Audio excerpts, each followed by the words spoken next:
আসসালামু আলাইকুম। আমরা সিলেট বিভাগ সম্পর্কে আলোচনা করছিলাম। সিলেট বিভাগের শেষ প্রান্তে আমরা এসেছি। বাকি কিছু তথ্য জানাবো। তো আমরা সরাসরি ক্লাসে যাই। কিছু গুরুত্বপূর্ণ তথ্য আমরা গত ক্লাসে জেনেছিলাম যে সিলেট বিভাগে একটা সিটি কর্পোরেশন, এটা কি সিলেট সিটি কর্পোরেশন।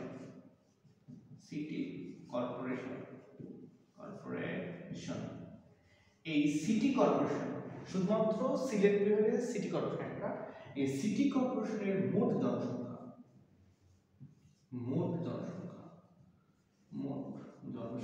মানে শুধুমাত্র সিটি কর্পোরেশন জনসংখ্যা কত বলছে? 5,32,426 জন। 5,32,426 জন। হ্যাঁ, এরপর আমরা দেখি ঘনত্ব, জনসংখ্যা ঘনত্ব হচ্ছে 20,092 জন প্রতি বর্গ কিলোমিটারে। ঠিক আছে, প্রতি বর্গ কিলোমিটারে 20,092 জন।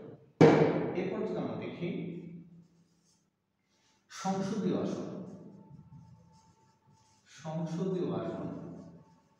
এই সিলেট বিভাগের সংসদীয় আসন রয়েছে 19টি সংসদীয় আসন। ঠিক আছে, এরপর আমরা দেখি পৌরসভা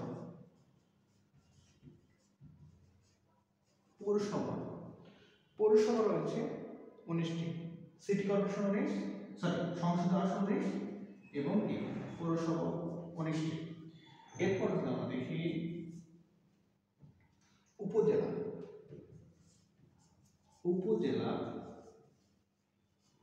উপজেলা রয়েছে 45টি। এরপর আমরা দেখি ইউনিয়ন পরিষদ, ইউনিয়ন রয়েছে 471টি। আরেকবার দেখে নিই আমরা। সিলেট বিভাগের যে একটা সিটি কর্পোরেশন রয়েছে সেটা আমরা দেখেছি। এই সিটি কর্পোরেশন মানে এই সিলেট সিটি কর্পোরেশনের শুধুমাত্র সিটি কর্পোরেশন জনসংখ্যা 5,32,426 জন। এই যে জনসংখ্যা রয়েছে এর ঘনত্ব 20,092 জন প্রতি বর্গ কিলোমিটার। ঠিক আছে, এরপর সংসদীয় আসন রয়েছে 19টি, পৌরসভা রয়েছে 19টি, উপজেলা রয়েছে 45টি এবং ইউনিয়ন পরিষদ রয়েছে 471টি। তথ্যগুলো একটু মনে রাখবেন। আজকে পর্যন্তই। সবাই ভালো থাকবেন, সুস্থ থাকবেন। নতুন একটা দিনে নতুন একটা তথ্য নিয়ে হাজির হব। সালাম।